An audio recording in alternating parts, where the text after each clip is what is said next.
దౌతికంగా తోడ్పడతాం. 6 లక్షల ఎకరాల పోడు భూముల్లో అటవీ ఉత్పత్తులకు సంబంధించిన తోటల పెంపకాన్ని ప్రోత్సహించి 2,10,000 గిరిజన రైతులకు ఈ సౌకర్యం అందిస్తాము. ఈ పథకాన్ని ఇప్పటికే అచ్చంపేటలో పైలట్ ప్రాజెక్టుగా ప్రారంభించాము.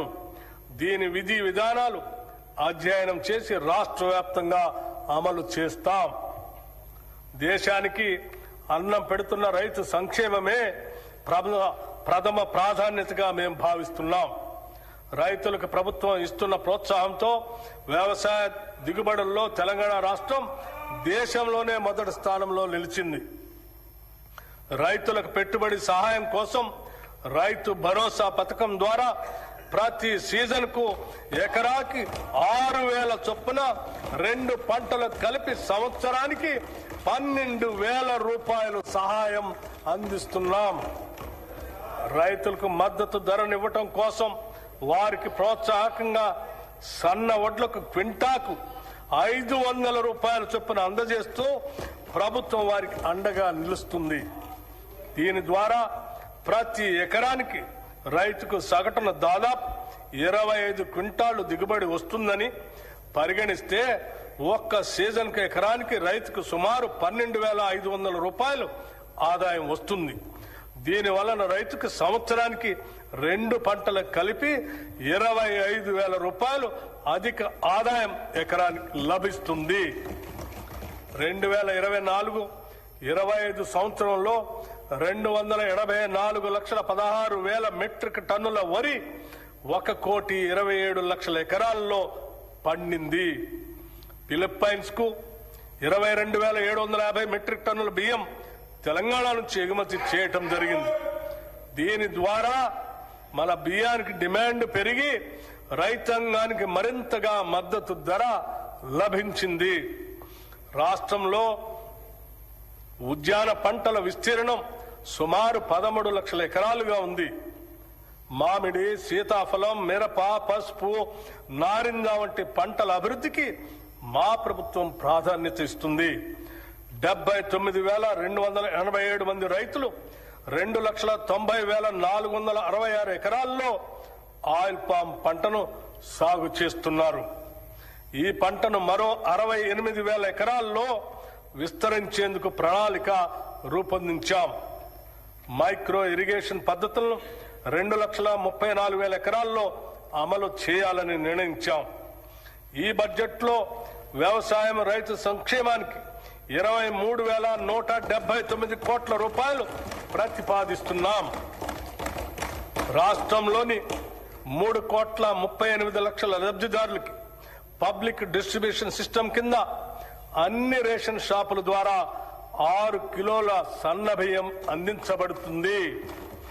దీని ద్వారా ఆహార భద్రత కల్పించడంతో పాటు ప్రజలకు నాణ్యమైన పౌష్టికాహారాన్ని ప్రభుత్వం అందించగలుగుతుంది. గత ప్రభుత్వం 10 ఏళ్లు రేషన్ కార్డులు ఇవ్వకపోవడంతో ఎందరో పేద ప్రజలు సంక్షేమ కార్యక్రమాలకి దూరమయ్యారు. ప్రజాప్రభుత్వం ఏర్పడిన తర్వాత అర్హులైన పేద కుటుంబాలకి 15,12,000 కొత్త రేషన్ కార్డుల్ని జారీ చేశాం.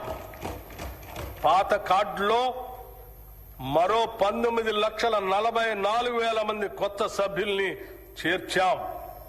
రాష్ట్రంలో ప్రస్తుతం 1,05,07,879 రేషన్ కార్డులు ఉన్నాయి. ఈ బడ్జెట్లో పౌర సరఫరాల శాఖకు 7,366 కోట్ల రూపాయలు ప్రతిపాదిస్తున్నాం.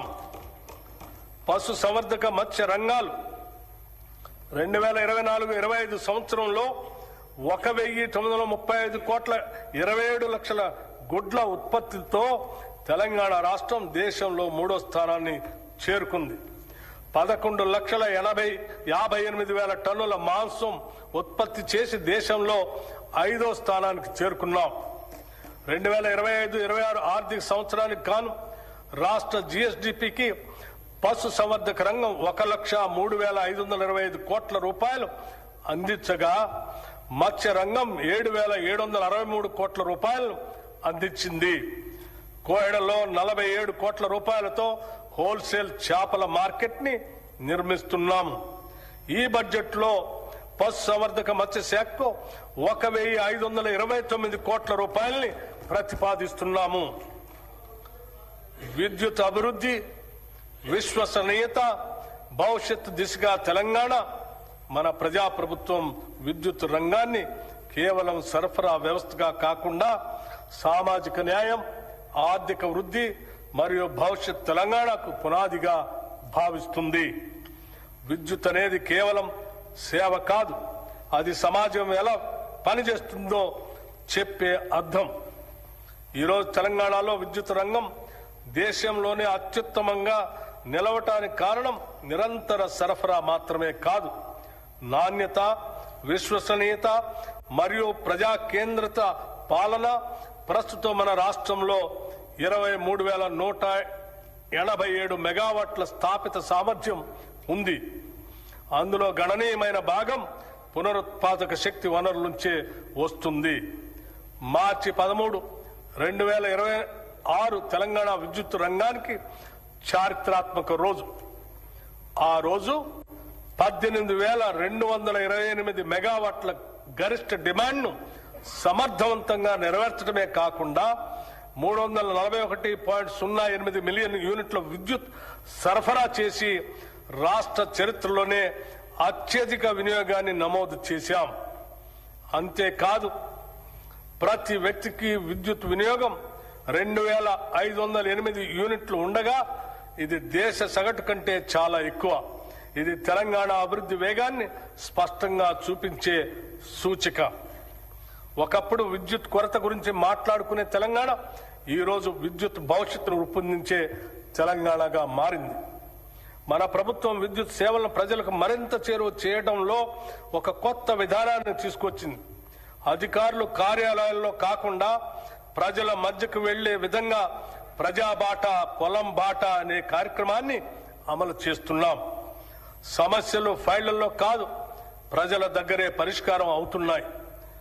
214 ఎలక్ట్రిక్ అంబులెన్సులు మరియు 24 గంటల 1912 కాల్ సెంటర్ ద్వారా తక్షణ స్పందన అందిస్తున్నాం. పాలనా పరంగా ఉండే వ్యవస్థ కాదు, సమస్య దగ్గరకు వెళ్లే వ్యవస్థ ఇది. సాంకేతిక రంగంలో కూడా కీలక మార్పులు తీసుకొస్తున్నాం. రియల్ టైం ఫీడర్ మానిటరింగ్ వంటి ఆధునిక వ్యవస్థలు అమలు చేస్తూ సరఫరా నాణ్యతను నిరంతరం పరీక్షించే స్థాయికి తీసుకొచ్చాం. ఇటీవల ఎస్ఎల్సి ఛార్జీల సవరణ ద్వారా కొత్త విద్యుత్ కనెక్షన్ కాంటాక్ట్ లెస్ విధానంలో అందించే వ్యవస్థను ప్రవేశపెట్టాం.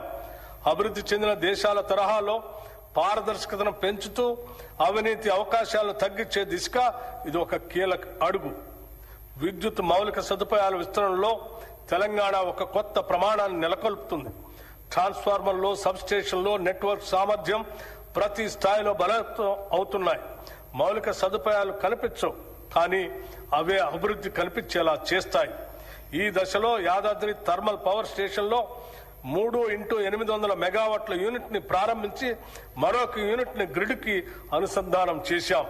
ఇది తెలంగాణ భవిష్యత్ విద్యుత్ భద్రతకు బలమైన పునాది. పునరుత్పాదక శక్తి రంగంలో తెలంగాణ ముందంజలో ఉంది. ప్రకృతితో కలిసి ముందుకు సాగటం మన లక్ష్యం. సౌర ప్రాజెక్టులు, సోలార్ విలేజ్లు, రూఫ్ టాప్ విస్తరణ మాత్రమే కాదు, పీఎం కుసుమ్ పథకం ద్వారా రైతులను విద్యుత్ వినియోగదారులుగా కాకుండా విద్యుత్ ఉత్పత్తిదారులుగా